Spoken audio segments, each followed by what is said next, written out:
The big shiny trains running at breakneck speed, popularly called as bullet trains, provides genuine pleasure to millions of happy commuters. The journey of high-speed travel has been very interesting. Initially the carriages were pulled by human beings, followed by horses, fixed engines, and steam locomotives. When the steam locomotive rocket touched the speed of 20 to 30 miles per hour during Rainhill trials in 1829, it was considered revolutionary. The advent of electric traction challenged the prevailing notions, and the increase in population and economic activity necessitated better connectivity. Japan took the lead, and the first modern bullet train started in Japan in the year 1964. France and China followed suit, and today bullet trains run in 15 countries. There is great deal of interest in bullet trains.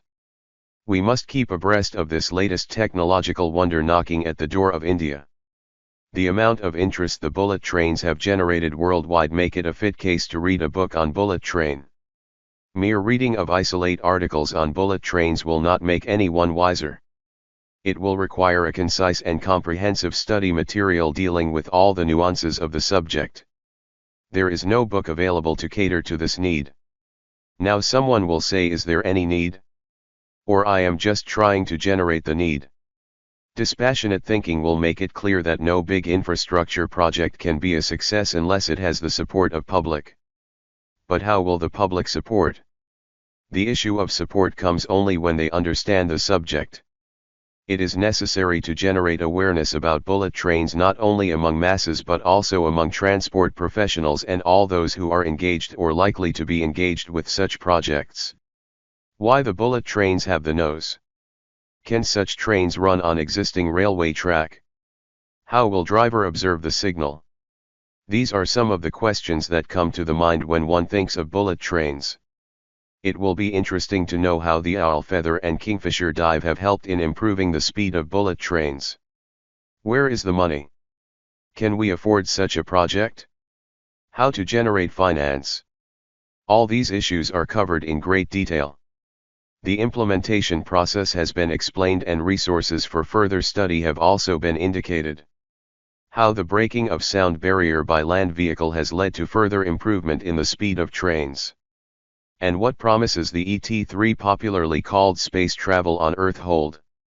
Will it really be possible to travel from Kashmir to Kanyakumari in around half an hour? Let us see. What do we mean by bullet trains? Bullet trains may be loosely defined as the high-speed trains running on a dedicated track with specialized rolling stock at a speed in excess of 250 km per hour. The nose of high-speed trains loosely resembles the shape of a bullet, and due to their characteristic high speed, these trains are sometimes referred to as bullet trains, although the appropriate technical term for such trains is high-speed trains. Japan was the first country to build dedicated high-speed rail lines. Initially, the high-speed project of Japan was named Danganressa, which literally means bullet train in English. The research for high-speed trains had started way back in early 1900s in Germany, when two rail cars achieved the speed of 206.7 km per hour and 210.2 km per hour. Lot of development has taken place since then. At present, bullet trains are operational in 15 countries over a dedicated network of around 29,000 kilometers. Almost half of the dedicated high-speed rail network is in China. Japan, Spain, and France are the other countries where the high-speed rail network exceeds 2,000 kilometers. The other countries where high-speed rail network exists are Austria, Belgium, France, Italy, the Netherlands, Switzerland, United Kingdom, Taiwan, South Korea, Turkey, and USA. Apart from these countries, high-speed rail network has been planned in countries like Poland, Portugal, Russia, Morocco, Saudi Arabia, Brazil, Mexico, and India. Bullet trains signify the high level of infrastructure development of a nation, and thereby it is a very significant example of advancement. These whizzing wonders not only generate awe but also have significant environmental, social, political, and economic benefits as well. Bullet trains make the transportation system efficient, effective, and sustainable. Bullet trains put comparatively less pressure on energy resources and ecosystem. These trains have been found to be the most energy-efficient mode of transportation with the lowest carbon footprint. It is significant to point out that road traffic accounts for 73% of global transport emissions, while the aviation, shipping and rail sector accounts for 13, 9, and 2% of emissions respectively. When we decide to do the cost comparison of various modes of transport, we must internalize the external costs. External costs relate to transport costs generated by transport users and not paid by them but by society as a whole, such as congestion, air pollution, climate change, accidents, noise, landscape damage, etc. Road transport is responsible for most of this cost, 93%, followed by air transport, 5%, and rail transport with less than 2% of total external costs. Bullet train projects have very long gestation period and therefore its financing becomes a very important issue. Till now, all the high-speed train projects were funded by the government, but in future it may be done through public-private partnership, PPP, and other innovative methods like value capturing, etc. Successful financing of these projects will depend on administrative efficiency, stable politico-economic conditions, investment-grade credit rating, corruption perception index, consumer payment discipline and enforcement, independent regulatory and judicial machinery, etc. These factors must be taken care of to ensure a successful investment of bullet train projects. Bullet trains are among the most admired pieces of technology. They are manufactured as one contiguous driving units, passenger cars, power units, etc., with driving cabs at either end giving them more stability. Articulated bogies are the standard norms of high-speed trains.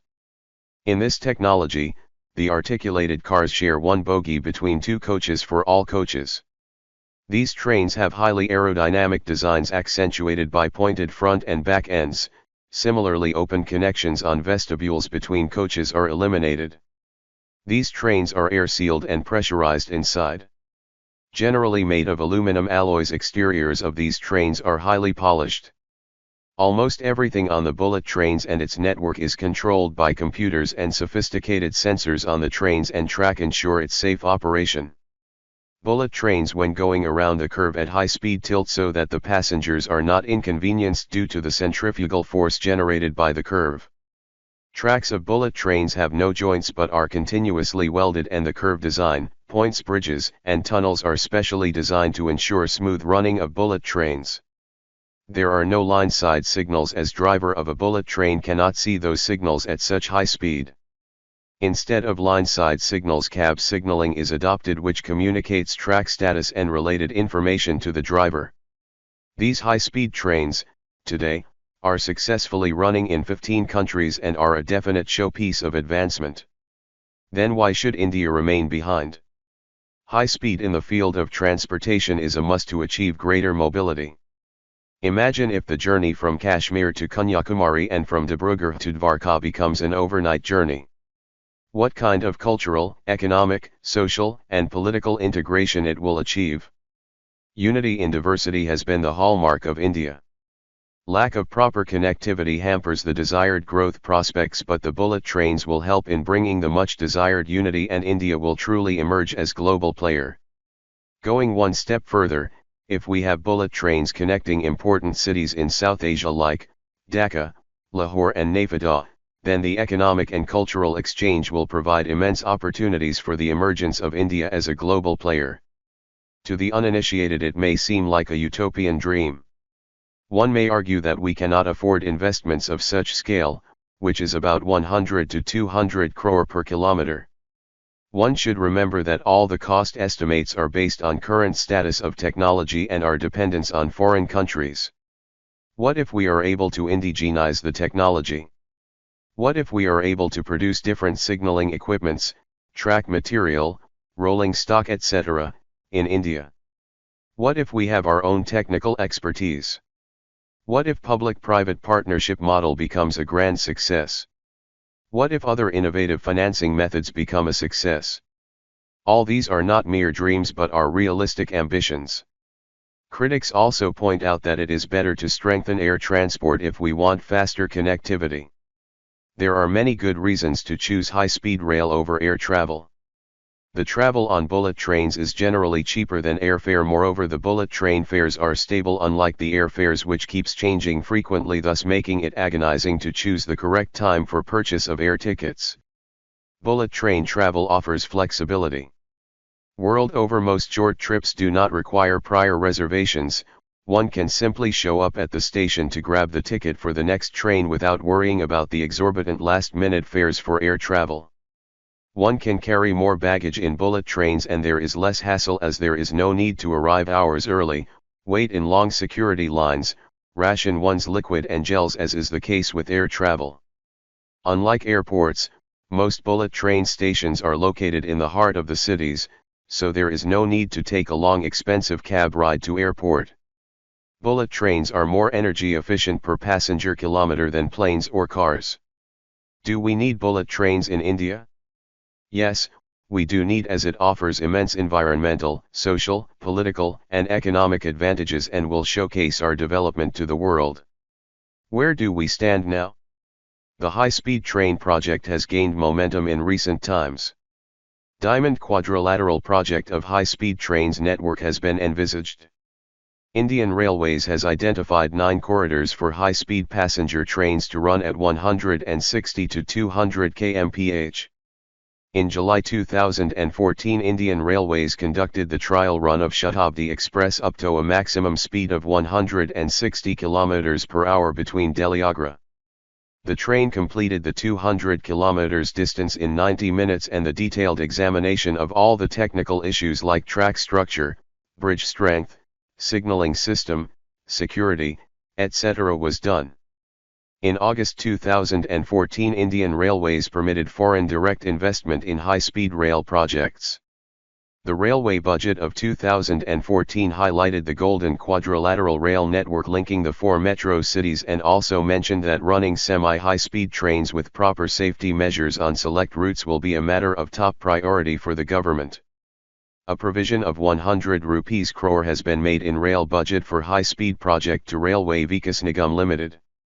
The High Speed Rail Corporation has been set up to conduct studies, design the parameters, develop financing models, project development, project execution, construction upgradation, manufacture, operation and maintenance of high-speed rail system on existing as well as new rail corridors.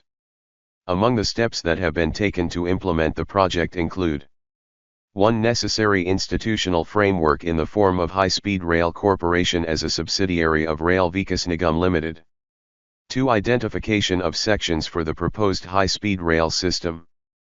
3. Pre-feasibility studies are being done and techno-economic investigations are also being carried out. 4. Right environment for investment has been created by allowing 100% foreign direct investment. 5. Fund has been allotted for the Ahmedabad-Mumbai high-speed rail corridor in rail budget of 2014. It is hoped that the book would create an awareness among the general public on bullet trains.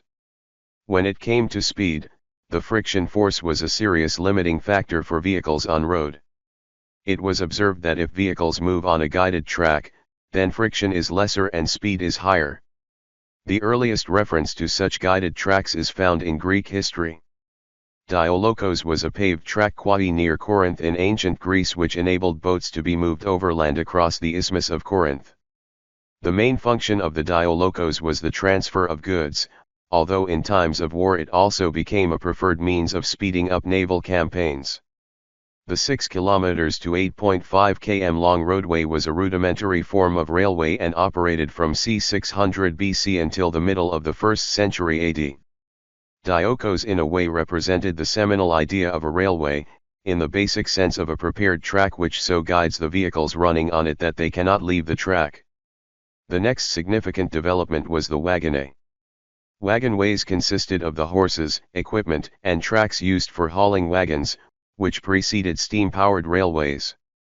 The terms platavy, tramway, and dramway are also used to describe this system. The advantage of using wagonways was that far bigger loads could be transported with the same power. These were mostly found in Germany in 16th and 17th centuries and used to transport coal, etc. Wagonways improved coal transport by allowing one horse to deliver between 10 to 13 tons of coal per run, an approximate fourfold increase. Wagonways were mostly designed to carry the fully loaded wagons downhill to a canal or boat dock and then return the empty wagons back to the mine.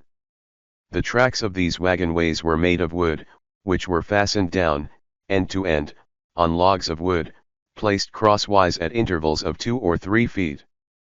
In time, it became a common practice to cover them with a plating of iron, to reduce friction and improve their life. The life of tracks improved, but the life of wagon rollers shortened due to wear and tear. It was felt that wheels should also be made of iron, and there is recorded evidence to suggest that iron wheel was used on wooden rail as early as in 1734.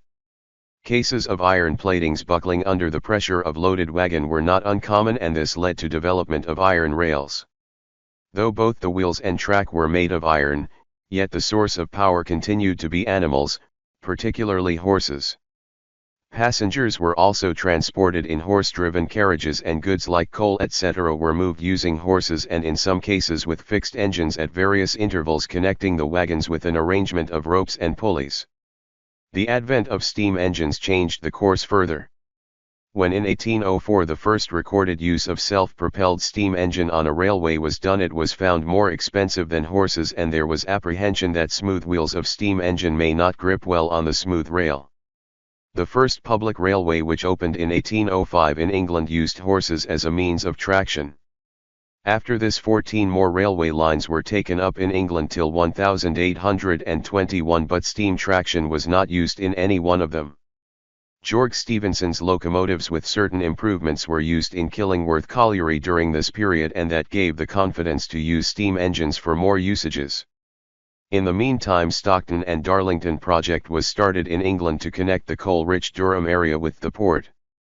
On September 27, 1825, the first train loaded with passengers and merchandise in the world was hauled with steam locomotive from Stockton to Darlington. This first modern train was received with much acclaim and applause. Liverpool and Manchester Railway was planned with the aim of linking the textile mills of Manchester to the nearest deep-water port at the port of Liverpool. Transporting raw cotton through the 56 kilometers distance from Liverpool to Manchester was as expensive as the initial cost of shipping it from America to Liverpool. Although horse and human-powered railways had existed for centuries, the need for more efficient mode of power supply was felt. The authorities at Liverpool and Manchester Railway could not choose between stationary steam and locomotives as the preferred mode of power to pull the trains. Then it was decided to hold an open contest to see all the locomotives in action. The famous Rainhill trials were thus conducted in October 1829. 5 locomotives, namely Cyclope, Novelty, Perseverance, Sansparelle and Rocket, took part in the competition, and only Rocket could complete the race. The speed of Rocket with the prescribed load was often 18 miles per hour, and occasionally upwards of 20 and sometimes even touching 30 miles per hour. This was revolutionary at that point of time. This was a transition in accustomed rate of traveling from 8 to 10 miles an hour to 15 or 20 or even higher. Thus the Rainhill Trails assumes a significant place in the history of train speed. The Liverpool-Manchester line was opened in September 1830 with the Rocket heading the inaugural train. This was the first railway to exclusively use steam engines. Now steam locomotives became a regular feature of rail transportation. What made this leap possible? Traditional steam engines had serious limitations of capacity. It was not possible to generate enough steam to power heavier loads. George Stephenson made 2 significant changes in the design of Rocket. Instead of using a single pipe to transfer hot gases from furnace to boiler, he used 25 pipes. This multitubular structure increased the contact area, and now the same amount of fire could generate much more amount of steam to power piston and wheel. Another improvement was recycling the steam. Instead of allowing the steam to go out in air through piston, it was made to pass through a long blast pipe, making it more powerful. In the 1830s, a speed of 50 km per hour was considered fast. When in 1845 the London to Exeter Express averaged 70 km per hour, it was considered as the fastest rail service in the world. In the late 1840s a train nicknamed as Flying Dutchman was introduced between Paddington and Didcot at an average speed of 90 km per hour. For a considerable period of time this remained the top average speed of railway service. George Stephenson through the use of multitubular boiler and blast pipe had helped improve the speed of trains to a large extent, but further improvements were not forthcoming. Herbert Nigel Gresley, who was chief mechanical engineer of the London and North Eastern Railway and one of Britain's most famous steam locomotive engineers, attempted to study the factors limiting the speed of steam locomotives. He realized that aerodynamics plays a very important role and found that the wind hitting the face of locomotive was pushed sideways and was restricting the speed. Gresley designed the wedge-shaped nose of the locomotive so that the locomotives can slip through the air and move faster. To make the trains aerodynamically efficient, wheels were covered with streamlined panel and gap between carriages was covered with rubber sheet to prevent turbulence. These significant design improvements lead to a quantum jump in the speed of trains. These streamlined locomotives were called Class A4 locomotives. One of its Class 4468 Mallard achieved the world record speed of 126 miles per hour i.e. 202.58 km per hour in 1938. This fact must not be missed that it was a mere trial run, but the aerodynamically efficient design helped in further improving the commercial speed of trains. When Japan started the project of bullet trains, engineers discovered that at very high speeds carriages were sliding in a snake-like motion which was called hunting. Further research established the fact that the shape of the wheel could be the factor. Conical shape of the wheel was designed to keep the wheels on the track even at very high speeds. However, mere shape was not enough, and it was found out that suspension of wheel assembly too played a role. So steel springs were attached to keep the wheel on track. This design improvement helped Japanese bullet trains to achieve the speeds of around 185 miles or 300 kilometers per hour. At such high speeds it was very difficult for the drivers to sight the signals, because it was necessary to improve signaling system to ensure safety. Cab signaling proved a boon, as it was possible for the drivers to get the target speed and position of trains ahead in his cab. These features have revolutionized the rail transport system. Early developments. Search for high-speed rail started in Germany in the early 1900s. The impetus for such research was the electrification of military-owned railway between Marienfelde and Zossen. 2 rail cars demonstrated that it is feasible to run high-speed electric train, as one rail car achieved the speed of 206.7 km per hour on October 23, 1903, and the other achieved the speed of 210.2 km per hour on October 27, 1903 on the newly electrified line. Next notable development happened in Germany when Flying Hamburger of 1933 ran between Berlin and Hamburg, 286 kilometers, at an average speed of 125 km per hour. This was the fastest regular rail service in the world, with a maximum speed of 160 km per hour. In June 1936 the steam-powered Henschel-Wegmann train was developed and introduced as regular service from Berlin to Dresden with an average speed of 160 km per hour. These developments helped extend the usage of flying trains on different rail networks across Germany. Further research and development in high-speed services stopped before the start of World War II. At the same time when Germany was experimenting with high-speed trains, in America the Burlington Railroad set a peak speed record of 185 km per hour for the diesel-powered Zephyr train on May 26, 1934. The average speed of this service was 124 km per hour. Zephyr train was made of stainless steel and its coaches were articulated with Jacobs bogies. It had the commercial speed potential of 160 km per hour. However, due to various practical constraints, the speed potential could not be realized, and the regular commercial service between Kansas City and Lincoln, which started on November 11, 1934, had the average speed of 74 km per hour.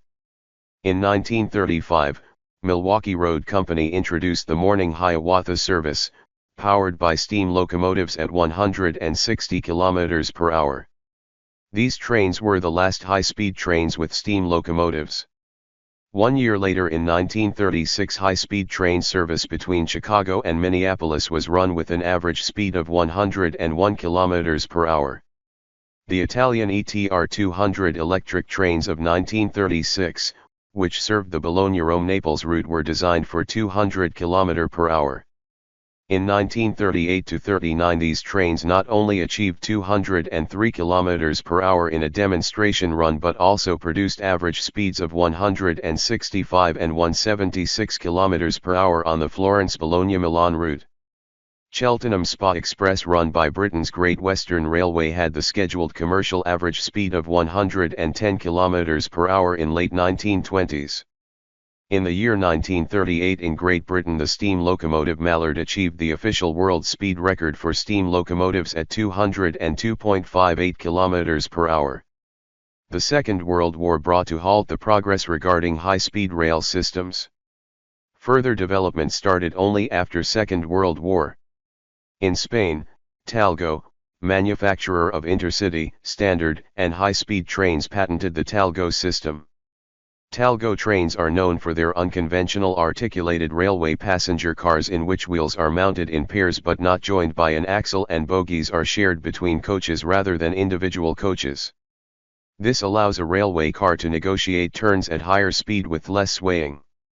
These articulated trains were able to run on existing passenger tracks at higher speed than contemporary passenger trains. Development of Talgo system was a great milestone in the field of high-speed rail technology.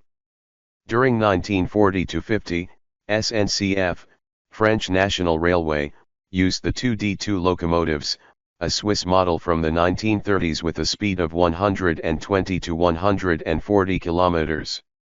During this period, France imported much of the technology for high-speed trains from abroad. In 1950s, the receipt of powerful CC electric locomotives generated keen interest in the running of high-speed trains. In 1954, the CC 7121 engine of French National Railway, while hauling a full train, achieved a record 243 km per hour during trial run on a standard track. In the year 1955, CC 7107 and the prototype BB 9001 achieved record-breaking speeds of 320 km per hour and 331 km per hour on standard track. This was first time when the speed of 300 km per hour was achieved during trial run, and this led to generation of ideas for start of scheduled commercial services at very high speed. During the speed trial runs by SNCF, a very dangerous hunting oscillation, the swaying of bogies, was observed, leading to dynamic instability and potential derailment. This led to use of yaw dampers, which enabled safe running speeds above 300 km per hour. Yaw damper is a transverse mounted shock absorber used to prevent rail cars and locomotives from swaying excessively from side to side. Yaw dampers prevented locomotives and passenger rail cars from hitting against railway station platforms as they roll past them, and reduce the gap that must be left between railroad vehicle and platform. Shinkansen and the first bullet trains. In 1930, when Japan was considering high-speed rail projects, its trains were running on narrow gauges largely due to terrain constraints. The project was known as Dangan Resa, which meant bullet train in English. The Shinkansen, new trunk line, project in 1940 proposed standard gauge passenger and freight line between Tokyo and Shimonoseki with a top speed of 200 km per hour. However, as the World War II intensified, the project was basically shelved and forgotten for many years. The Tokyo-Osaka corridor had become densely populated, and congestion on both road and rail had become a serious problem. The area was populous, but the resources were limited, and Japan was not very inclined to import petroleum. That is how the process of building a new high-speed rail service got expedited. Japanese railway engineers studied all the development of high-speed regular mass transit system. In 1957, Odakyu Electric Railway in Greater Tokyo created world record for narrow-gauge trains at 145 km per hour, which instilled a sense of confidence in Japanese railway engineers, and Japanese government accorded the approval for dedicated high-speed rail system in December 1958, and the construction started in April 1959. The Shinkansen line became operational on October 1, 1964, just in time for the Tokyo Olympics. This was known as Tokaido Shinkansen. The conventional train journey between Tokyo and Osaka took 6 hours and 40 minutes, but Shinkansen shortened the trip to 3 hours and 10 minutes by 1965. Introduction of Shinkansen changed the economy and social life of Japan. The service was a success as it touched 100 million passenger marks in 1976.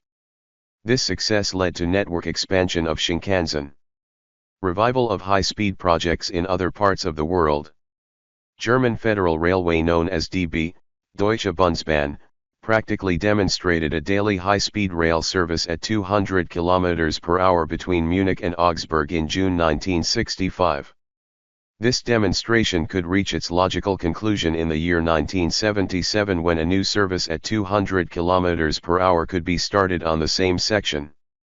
After many trials from 1979 to 1989 at varying speeds ranging from 230 km per hour to 430 km per hour, Germany launched the first ICE, Intercity Express, trains on lines between Hanover and Würzburg, 327 km, at a top speed of 280 km per hour in the year 1991. This German ICE train had dedicated streamlined power cars at both the ends with a variable number of trailers between them.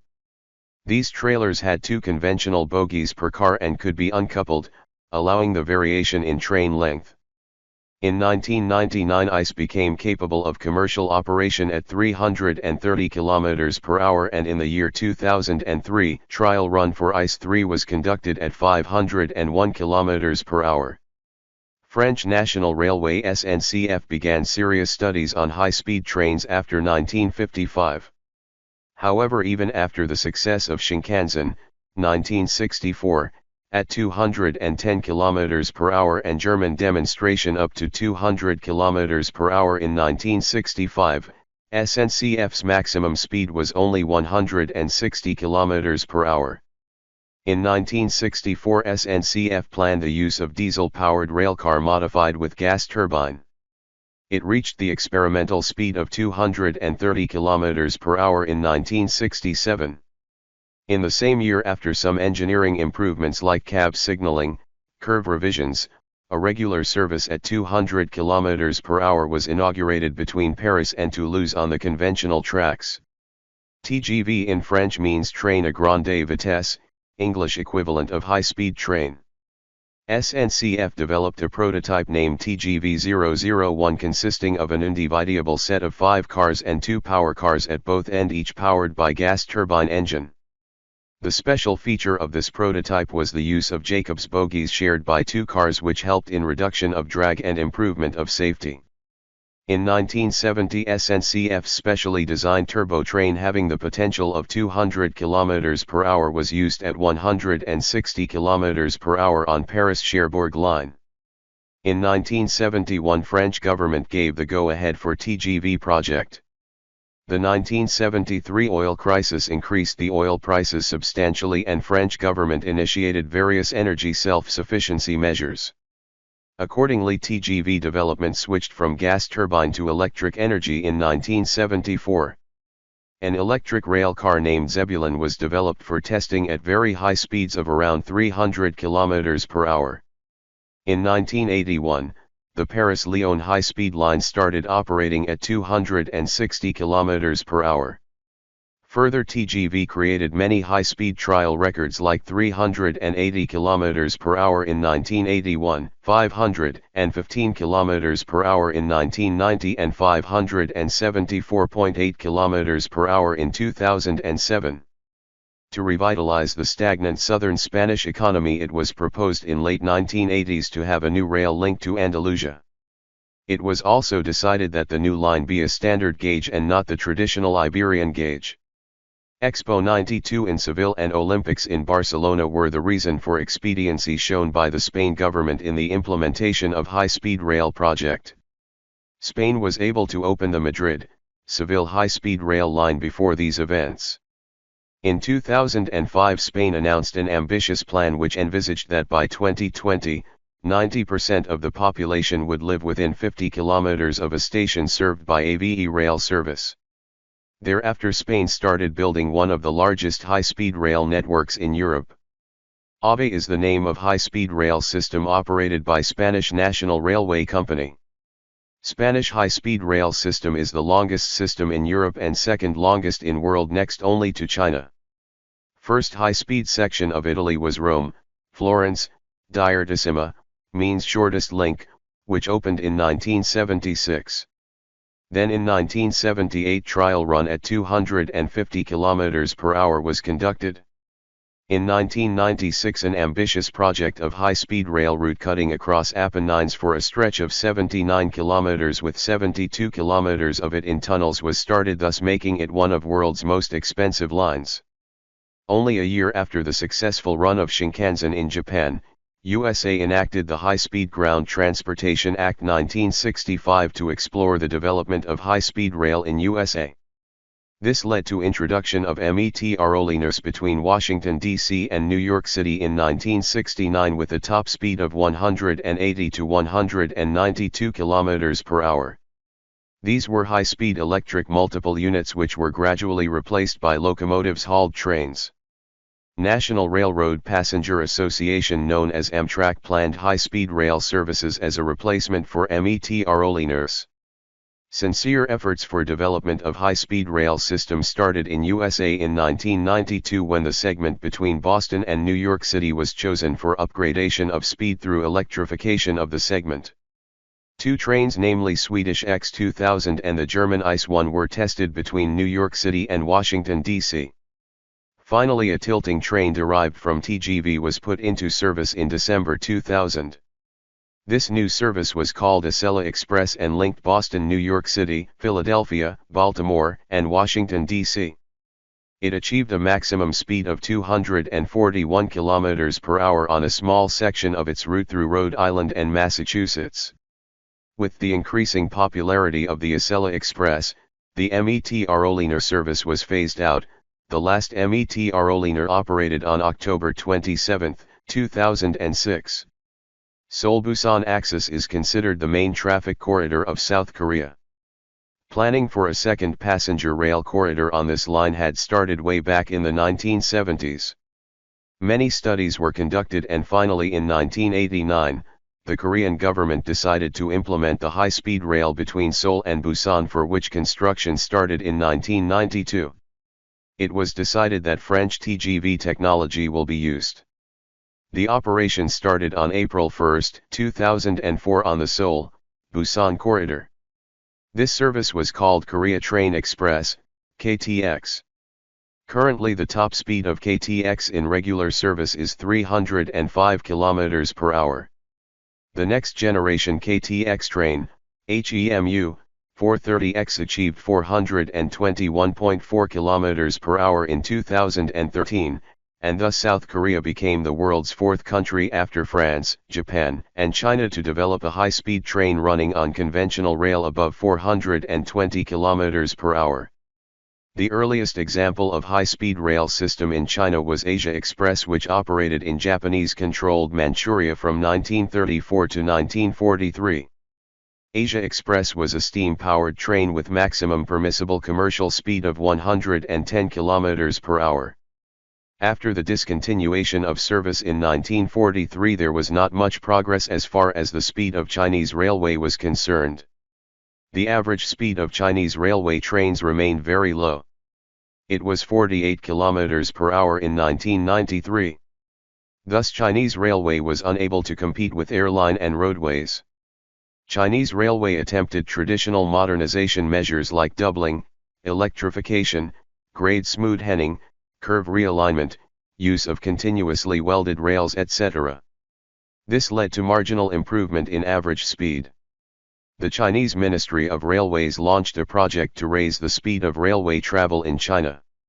The project was implemented in 6 rounds from 1997 to 2007. Guangzhou-Shenzhen railway line was electrified in 1998 and Swedish-made X2000 trains increased the service speed to 200 km per hour.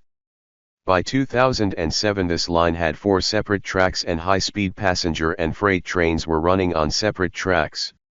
As a result of which travel speed increased on 22,000 extended km of the Chinese rail network and the average speed of passenger trains improved to 70 km per hour. The planners were also concentrating on the development of dedicated high-speed rail corridors. Conventional rail versus maglev technology debate had assumed significance since 1998. Maglev is a method of propulsion which uses magnetic levitation to propel vehicles with magnets rather than with wheels, axles, and bearing units. In maglev system, a vehicle is levitated a short distance away from a guideway using magnets to create both lift and thrust. This system does not rely on traction and thus acceleration and deceleration can surpass that of wheeled transports. The debate tilted in favor of maglev technology when in 2000, the Chinese government decided to purchase a turnkey trans-rapid train system from Germany for the 30.5 km rail link between Shanghai City and its international airport. This Shanghai maglev train achieved the distinction of being the world's first commercially operated high-speed maglev in 2004. It runs at a peak speed of 431 km per hour. Maglev has unmatched speed advantage but it could not gain popularity as Germany refused to share the technology with China and its exorbitant cost along with safety and environmental concerns halted its further progress. Further development of high-speed rail in China happened with conventional rail only.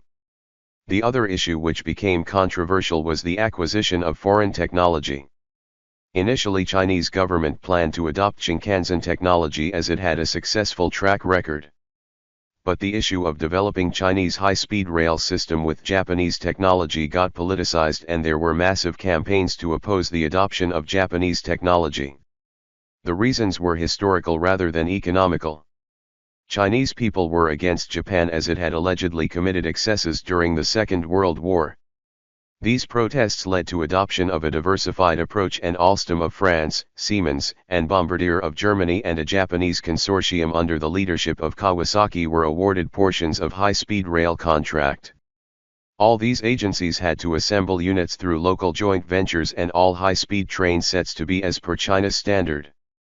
Chinese government after receiving transferred foreign technology decided to develop indigenous capability by producing different key parts and improvising upon foreign designs.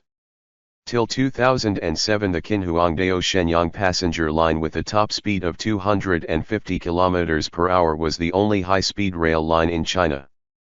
This line was opened for commercial operation in 2003 with a design speed of 200 km per hour. After 2007 China embarked on a high-speed railway construction boom and by 2011 China had the world's longest high-speed rail network with 8,358 kilometers of routes fit for 200 kilometers per hour or more. Out of these 2,197 kilometers of rail network had the capacity of a top speed of 350 kilometers per hour. Corruption and accidents in high-speed rail project of China. In February Chinese Railway Minister Liu Haijun was removed from office on the charges of corruption in high-speed rail projects. This incident generated debate regarding safety, higher ticket prices, financial sustainability and environmental impact of high-speed rail projects. To make matters worse, on July 23, 2011, two high-speed trains collided in Wenzhou resulting in many deaths. The corruption issue along with the unfortunate accident created public uproar. Consequently the speed on many sections were reduced and there was sharp reduction in high-speed rail ridership. Lending banks began to cut back on lending to rail construction projects. Thus new projects were put on hold and completion dates of existing projects were shifted. The Chinese government renewed investments in high-speed rail in the year 2012 to give a boost to high-speed rail system which led to recovery in construction and by December 2013 the high-speed rail network length was close to 10,000 kilometers. Development in India. According to train nomenclature, some of the names used to classify Indian railway trains include passenger trains, express trains, superfast trains, Rajdhani Express, and Shatabdi Express. The basic distinction is that of speed. Express trains have an average speed excluding halts, over 36 km per hour, and the average speed excluding halts for superfast trains is 55 km per hour. Rajdhani Express are trains connecting important Indian cities and the capital city New Delhi. These trains have a maximum permissible speed of 140 km per hour. The first such train was introduced between New Delhi and Howrah in the year 1969. Since then, the economical and technological progress of India necessitated a thinking for development of high-speed rail system. A feasibility study with the active association of JICA, Japan International Corporation Agency, was conducted for Delhi, Kanpur section via Agra to run the trains at 250 km per hour. JICA in its report submitted in 1987 suggested a new high-speed corridor with terminal stations at Delhi, Agra, and Kanpur. Writes, Rail India Technical and Economic Service, an engineering and consultancy public sector unit of Ministry of Railways, conducted a feasibility study for Ahmedabad Vadodara Mumbai Pune section. Indian Railways Research Wing RDSO, Research Design and Standardization Organization, in its first governing council meeting in 1988 had planned for developing technology for passenger train services at 160 km per hour on mixed routes and at 200 km per hour on dedicated high-speed routes. RDSO also set up a task force to study all the aspects of high-speed technology. Furthermore, 3 corridors were studied by RITES for high-speed services. These included I. Mumbai, Ahmedabad, 492 km. 2. New Delhi, Kanpur, Lucknow, 507 km. 3. New Delhi, Agra, 192 km. Based on the anticipated traffic, Mumbai, Ahmedabad section was found to have the best potential, however the cost factor was very prohibitive. In 1987 it was estimated to cost about 4.7 rupees crore per kilometer and the mission was closed. Integrated Railway Modernization Plan, 2005 to 2010, envisaged passenger trains running at 150 km per hour on New Delhi-Chennai and New Delhi-Howrah route. Vision 2020 of Indian Railways, prepared in December 2009, which was subsequently submitted to the Parliament, envisaged the first approach would be to raise the speed of segregated passenger corridors on trunk routes using conventional technology from 160 to 200 km per hour. The second approach would be to identify a number of intercity routes, depending on viability, and build state-of-the-art high-speed corridors for speeds up to 350 km per hour on public-private partnership mode in partnerships with the state governments. Partnerships with the state governments would be crucial, as real estate development would be a key element of viability of these high-cost projects. By 2020, at least 4 corridors of 2,000 km would be developed and planning for 8 other corridors would be in different stages of progress. The Ministry of Railways had appointed an expert group on the modernization of Indian Railways under the chairmanship of Mr. Sam Pitroda. The expert group presented its report in 2012. The expert group recommended to construct a high-speed, 350 km per hour, railway line between Ahmedabad and Mumbai within the next 10 years at an estimated cost of 60,000 rupees crore. Indian Railways set up High-Speed Rail Corporation of India in 2012 to deal with high-speed rail projects. This corporation will handle tendering, pre-feasibility studies, awarding contracts, and execution of the high-speed rail projects in India. The history of high-speed rail projects indicate that with economical and technological progress, all major rail systems of the world attempted to adopt the modern high-speed rail technology in their busiest and economically important sections. In the beginning of this chapter we got a glimpse of technological progression to achieve the speed which is possible now. It will be appropriate to understand the bullet train technology in greater detail.